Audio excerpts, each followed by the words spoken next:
Hello and welcome back to ERU, the final time this season to round up the biggest results and talking points from across European football. Joining myself, Dougie Critchley, today I've got Michael McCubbin for your viewing pleasure. McCubbs, how are we doing? Yeah, not too bad, dude. Not too bad, yeah. An enjoyable final weekend of the season. Obviously as a United fan, lost to Crystal Palace, but Danny Welbeck did us a favour. Europa League football, biggest story of the weekend. Aside from your story, Dukes, more importantly, how are you doing and how are you feeling? Are you still hungover from Saturday? Because, what a day that must have been. It was insane. It was insane. I was floating yesterday. I put on Twitter, I just haven't had that many good experiences as a football fan supporting Sunderland, to be totally honest. I was too young for our glory years at the start of this century. So, yeah, I really, really got stuck in on Saturday. We were on absolute cloud nine. It was a remarkable day. We actually fully deserved to win. It's so satisfying when you just play considerably better than the opposition, created numerous chances. There was one or two nervy moments, but we looked really, really in control. And it was a sunny day at Wembley, got a little bit of sunburn, got a little bit drunk afterwards, sung some songs and had an all-round great day. Thank you very much. But let's get into the European action. I wish I could do 20 minutes on Sunderland, but it's not that sort of show. Let's kick off with our story of the week, though, because it's a big one. This was happening as I was at Wembley on Saturday. Kylian Mbappe choosing to extend his contract at PSG, and this came in from @meetbenjamin. What has gone down with this one, McCubbs? Yeah, like you say, Dukes, a big surprise, wasn't it? For months we've been speculating about Mbappe going to Real Madrid. In fact, at Football Daily, we'd even prepared a video about Mbappe going to Real Madrid. Obviously, we had to scrap that in the end after the news. Mbappe's extended his contract at PSG until 2025. And he put out a statement afterwards saying, "This is my home, my city. As I've always said, I'll continue at PSG to win titles together." That seemed to be an overriding theme in this contract extension, was the fact that he was staying in his home city. Loyalty. The French. President, Prime Minister, I forget what title he is, Emmanuel Macron, even phoned him up to persuade him to stay at Did PSG. he? I missed that. That's, he's a superstar. He is a superstar, isn't he? The quintessential kind of superstar in football now at this moment in time. Announced it prior to that 5-0 win over Metz, in which he scored a hat-trick. 28 goals now in 35 league games this season. After what was last year, I feel like was a bit of a disappointing campaign for him. He's once again, shown why he is the preeminent force in world football. According to Sky Sports News, his deal is worth nearly £1 million a week. So obviously this is a big factor as well. There were also, you did talk of a 300 million signing on bonus as well, I saw. The figures behind this contract are completely astronomical, on a level I think we haven't seen since that Messi contract with Barcelona in 2017. I think this actually trumps that.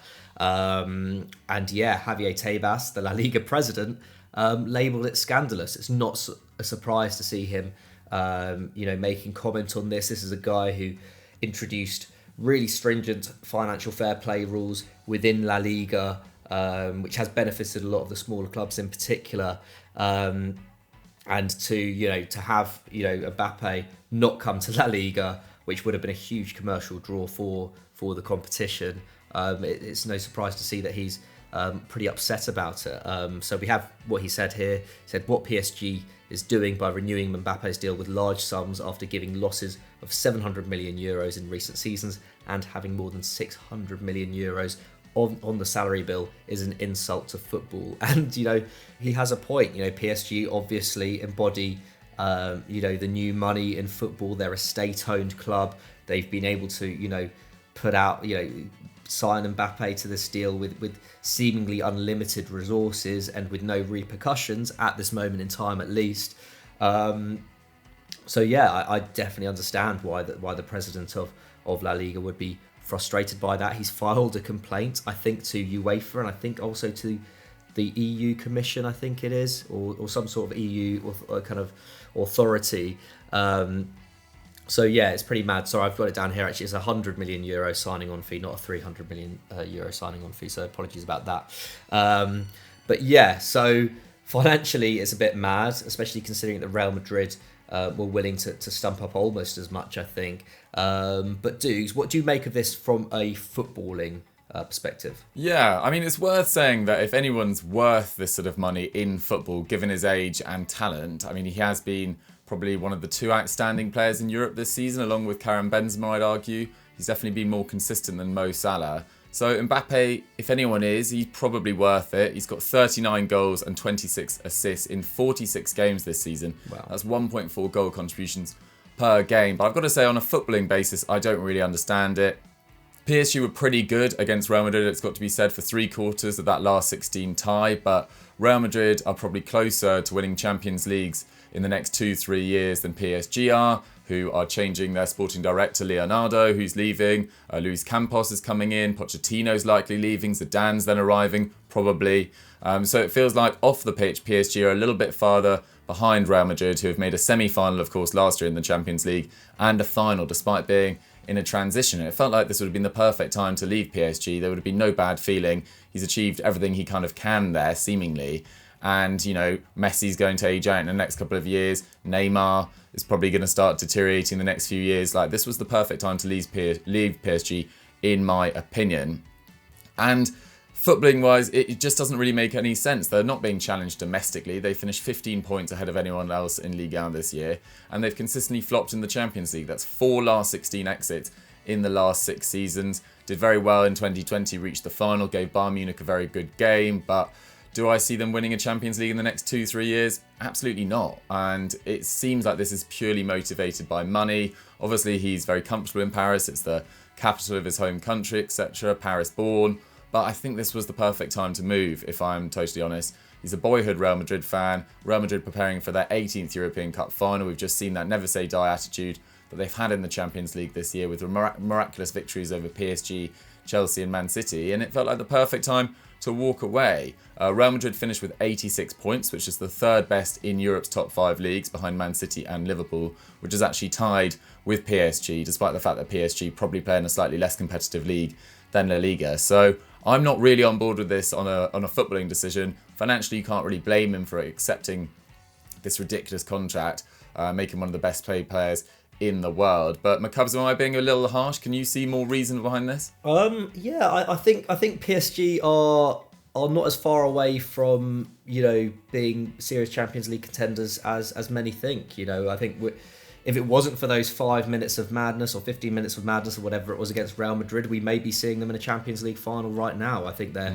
you know, that they would have had the tools to beat Chelsea, I think. And I think they, you know, may have gone toe-to-toe with Man City as well. Maybe I'm being a bit generous there. Maybe Man City probably would have dismantled them in the semis. But, you know, this is a team that you know, does have pretty unlimited resources. You know, making a managerial change that I think will be positive, especially for a player like Mbappe. And yeah, getting a much better sporting director in if that's the case. So, like, I do think PSG, that there's so much potential there for PSG to be a really great club. They've been run in a very weird way. There's transfer dealings, especially players that they've let go in the last few years, you know, has hindered them, I think. But they do still have like an amazing academy and great resources. Like, I think in the next 5 years, you know, PSG potentially have better prospects than Real Madrid. You know, Real Madrid are still, you know, they still have a transitional period to go through. Like you say, they're in a transitional period at the moment. Like they've been putting off like replacing a lot of players, and, you know, fair enough, Modric and Benzema are still putting in amazing performances, but 2 years down the line, like they've got a lot to do, and not getting Mbappe is a massive blow for them. Like it's huge. Like I have no doubt they'll still do some decent business this summer, but missing out on Mbappe, like, yeah, I think it's a tough one, and it largely depends who's going to be Ancelotti's successor as well, because I don't think Ancelotti's going to be there forever either. So yeah, I don't know. I have a bit more of a balanced view on it. I think Mbappe staying at PSG means that the club has to really pull its finger out and really start, you know, making the right footballing decisions in the near future, because I don't think, you know, Mbappe still has a lot of power there. Like if he wants to leave, he would be able to push a move at some point. So yeah, I would say yeah, I think there's reason to be positive from a PSG perspective. Fair enough, and they've kind of ensured that they'll get a fee at some stage as well for him, which is obviously pretty massive if you're about to lose potentially the world's best player for absolutely nothing. It would have been an absolute financial disaster from PSG's perspective. But guys, whose side are you on? Are you with me and think it was a weird footballing decision, but you can understand the finances? Or are you more with McCubs and see, the positivity coming out of PSG potentially in the next 2-3 years, and Real Madrid still needing to replace some of their legends? Let us know in the comments down below, and let's move on to our results of the week. Our result of the week comes from @Tweezlow. I think that's how you'd pronounce those combination of letters. And we are back in Serie A, as we have been so many times this season, Dukes. Milan, what a way to win the title, eh? Yeah, absolutely epic. Dominant performance, a bit like Sunderland against Wickham, to be honest. It was a cruise for them as well. Shout out to Salernitana as well. They stayed up on the final day, despite losing 4-0 against Udinese. Must be mixed emotions on that. And McCubs was saying before we started filming that they were actually getting quite badly whistled during that game. But fair play to Salernitana. No one really saw that coming over the first 15 games of the season or so when they were performing so badly. So well done to them. But yeah, yesterday was all about AC Milan. They won the title after a very comfortable 3-0 victory against Sassuolo. The goals came from Olivier Giroud and one from Franck Kessie as well. Excellent strike from him, really, really good. And they were actually really similar in their construction, at least the first two. They both came from Sassuolo errors at the back. Sassuolo players sort of dithering on the ball. Ahan for the first and Ferrari for the second. Rafa Leao stealing in and winning the ball on both occasions, going on a mazy dribble and crossing for Giroud to tuck home. And the third, as I said, was that wonderful strike from Kessie from the edge of the area. And it was a hugely deserved victory. They only had 45% of the ball, but they created 18 chances with 12 on target versus 15 and 3 for Sassuolo. And they racked up 4 XG versus 0.3, which is the most XG they've created in a single game all season. So to turn up and deliver that sort of performance with the biggest amount of pressure you've had all season, with the weight of history on your shoulders, massive, massive credit to Pioli and Milan. And it was a deserved title, I think. You look at some of the underlying numbers, Inter probably more outstanding going forward at least, but the defence of Milan has been absolutely crucial. They've won more games, they've drawn fewer, and they've lost the same amount. That's 4 apiece. They may have scored 15 goals fewer, as I said, but they conceded 1 fewer. And Mike Maignan and that back 4 deserve enormous credit, particularly after Simon Kjær's injury as well. Kalulu stepping in, Romagnoli having some good games along the way as well. Teo Hernandez going from strength to strength. Davide Calabria, of course, has had a very good season as well. And they went 16 games unbeaten to the end of the season to win the title. So fair play to them. Can't really hold anything against them. First Scudetto in 11 years. Massive, massive credit. But McCubs, they were kind of helped out by a pretty weak Sassuolo performance on the day, which we're not really expecting that because they had been a bit of a bogey team in the past, but didn't really turn up in this occasion. No, they didn't. I think, that early Giroud goal kind of knocked the stuffing out of them a little bit. And I think, Rafa Leao was just absolutely on one, wasn't he? I mean, what amazing form he's been in over the last 10 weeks. I mean, he's been such a huge part of why Milan have won this title. But yeah, not a great day for Sassuolo. Scamacca and Raspadori were kept very quiet. They had 2 shots and created 1 chance between them. And yeah, it caps off what's not been a fairly quiet season for them. They finished 11th, their lowest placing since 2018-19, 12 fewer points than last season. And, I guess you would expect that, a bit of a drop-off anyway. It's a transitional year for them. Obviously, lost Locatelli last year, lost De Zerbi, obviously, in the dugout as well. Despite, obviously, Scamacca kind of bursting onto the scene this year, been a big positive for them. They actually only scored 5 fewer goals than Milan across the campaign, but they conceded 66, 15th. Best in the division, that is, defensively. They actually conceded 6 more than 19th place Genoa, who, by all accounts, have been pretty atrocious in the second half of the campaign, and before that even.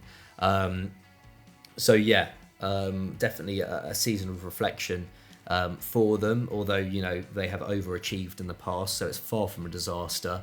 But, this could be another summer where they lose key players, couldn't they? Scamacca is wanted by a number of clubs, in particular Inter, who are looking for that out-and-out goal scorer, aren't they?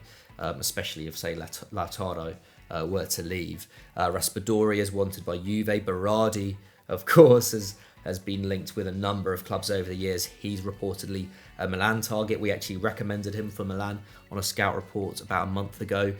So go and check that out after this if you haven't done so already. But on the day, key performers, Tomori was his usual solid self, wasn't he? 5 tackles and interceptions, 1 aerial duel, 94% pass accuracy. He actually pulled off 2 shots as well. Capped off what's been, fantastic season for him. Giroud, of course, scored twice from 6 shots, carrying on his great form in big games. But the man of the match has to be Rafa Leao, doesn't it? 3 dribbles, 5 key passes, 3 shots and 2 assists. He's really just got everything in his locker at the moment, doesn't he? Nearly got a third when he set up Ibra, only for it to be called offside. Finishes the season with 11 goals, 8 assists in 34 games. 5 assists, and 2 goals in his final 5 league games. What a season from him. He's been named the MVP for the season, and rightly so. Osimhen won Young Player of the Year, Immobile Best Striker, Brozovic Best Midfielder, and Bremer the award for Best Defender, and of course Mike Maignan named Goalkeeper of the Year. We could have given that to him about 3 months ago. So yes, not as I predicted, a scrappy 1-0 win with the ball coming in off Tonali's arse, but yeah, very comfortable win for Milan. I mean, Doogie, what a win for them. And can you see them like going into the market this summer and maybe challenging in Europe next year? What do you think the next year holds for Milan? I think it's quite exciting. I mean, we mentioned it on Continental Club on Friday, the sort of talent that they're looking at. Berardi we've mentioned today, but Origi set to join on a free transfer. You imagine they'll bring in Sven Botman as well. And these are the sort of right profile of players. I mean, we had a bit of a disagreement on Continental Club about whether Origi is the player to take them to the next level in the Champions League and get them, consistently finishing top of the Serie A table. I'm not quite so sure. McCubbs and Henry had a slightly different opinion, so that's well worth going checking out. But yeah, Inter, you feel like they're probably going to lose De Vrij, maybe Skriniar this summer. They'll try their best to keep hold of Bastoni, but they'll certainly be interested in him. And, next year, will they have Lautaro Martinez, as we've already said? Dzeko will be a year older. Like, there's a potential that Milan, with the way that their club is structured and the sort of talent they managed to, identify and then recruit, that this could be the start of a little period of dominance for them, because I don't think Juve are going to be in the title mix next year. There's far too much to do there, and they're losing the majority of their front line as well. So, yeah, fair play to Milan. I'm excited about what the future holds for them. Nice. Likewise, I think this could be exciting times for Milan. But what did you make of Milan's Scudetto? How are you feeling, Milan fans? Have you recovered yet? What do you make of their prospects for the next 1 or 2 years? Can you see Stefano Pioli retaining the title next season? Let us know in the comments below, and let's move on to our star of the week. So for our final star of the week of the year, we've gone for a guy we've gone for on numerous occasions. What a spectacular season from him. It's Christopher Nkunku at the session of @HamClam. The Cubs. Yeah, I mean, what a player he's been. One of the best players in Europe this season. In a side that was really underperforming up until December, weren't they? We could have gone. Quick shout out. Andy Zlot scored a 7-minute hat trick after 75 minutes. Secured Nice 5th place in Conference League football, coming back from 2-0 down against Reims. Amazing. Well, I mean, caps off what's been a brilliant season for him at Nice, hasn't it? But yeah, Nkunku, 35th goal of the season to go along with 20 assists. I mean, that's like almost kind of Messi form, isn't it? Nkunku, what a season he's had. What a way to do it as well, to bring back 10-man RB Leipzig in the 76th minute against Freiburg in the DFB Pokal final. Can't really look any further. Obviously, they won on penalties in the end as well, much to the displeasure, I imagine, of every other German football fan. Yeah. To be honest, I'm quite gutted that Freiburg didn't go on and win that game, to be honest, because how many chances are they going to have for silverware from this moment forward? Equally, Leipzig, this is their first major honour, isn't it, since being founded in 2009. They've obviously finished second in the Bundesliga twice in that time. They've lost 2 previous DFB Pokal finals as well, against Bayern and Dortmund.